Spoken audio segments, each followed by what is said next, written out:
Halos isang buwan na nga nakakalipas matapos ang JS prom ng aming bunsong kapatid, pero ngayon lang ako sinipag na tapusin ang vlog ko para sa JS experience niya.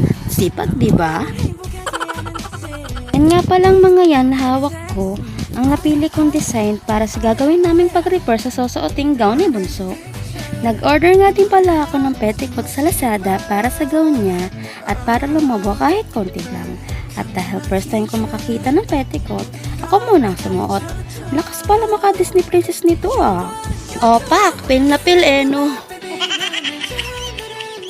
Kinagabihan nga, sinimulan ko ng tahiin ng mano-mano or di kamay yung design ng ilalagay sa bandang dibdib ng gown. Hindi kasi pwedeng itahi sa makina dahil matigas ang bandang part sa chest dahil buo na. Kaya ito, di kamay na lang talaga. After naman yan, sinunod ko ng imano ng tahiin ang bandang itatap sa baba ng gown. Hanggat maaari kasi ayaw namin talasin yung gown na i-repair, kaya ginawan ko na lang ng paraan para mapanatiling buo pa rin ang gown. Actually, maganda naman sana yung gown na i-repair o i-restyle, kaso medyo simple lang ang design eh. Ang motif sa JS prom ni Bunso dapat may kumikintab sa design ng gown. At dahil excited na akong isukat o isuot ng model ng bunso namin ng i-restyle na gown, tinansya ko muna siya. Di pa talaga ganyan na magiging design niya dahil wala pa yung petticoat. Sadyang excited lang ako na makita magiging kabuuan ng design. So kinabukasan niya, naisukat ko na rin sa bunso namin at natansya na ang magiging lapad ng itatap na design. Kaya ready na ang braso ko sa bakbakang tahian. Charis! At sinamulan nang ang tahiin ni ate ang kanyang gown. Siya nga pala ang ate namin na pumangalawa sa kagandahan sa aming kapatid dahil ako ang nauna. Charot! Ito namang bunso namin nag-ala bride. Uy, hindi ka bride, ate ka na ng JS no? Kaloka to!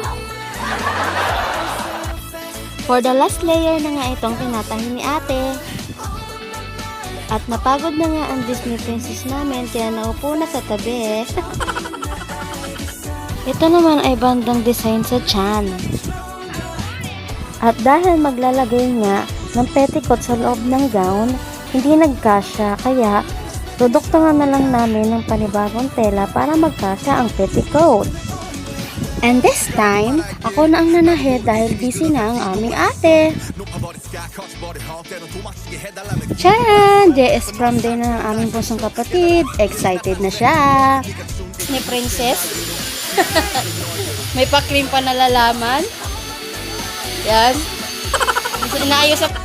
So, hindi ba pala natatapos ang aking gampanin para tahiin ang kanyang susutin? Abay, taga-ipit pa ako ng batang ito. Apakaswerte pa talaga ng kapatid namin na ito. Kalain mo yun, apakasupported ng mga ate. May taga-ayos na, may taga-tahi ng damit, at may taga-makeup pa. Sana all. Sana all Disney princess. O siya, tama muna ang daldal. Enjoy watching. Ayusan muna namin siya.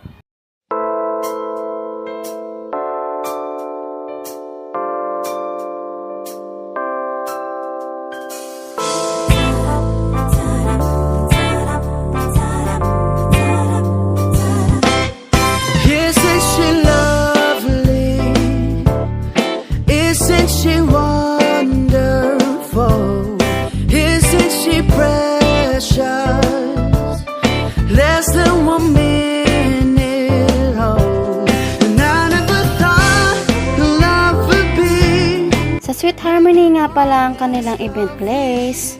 Buti na lang malapit to sa amin. Walking distance lang. Pero pinasakay ko na, baka mahagard kasi. And finally, naihatid ko na rin ang aming Disney princess sa kanyang palasyo. Char! And now, wish granted done, Your Honor. Dito na lang. Enjoy! Thanks for watching! We have been heaven.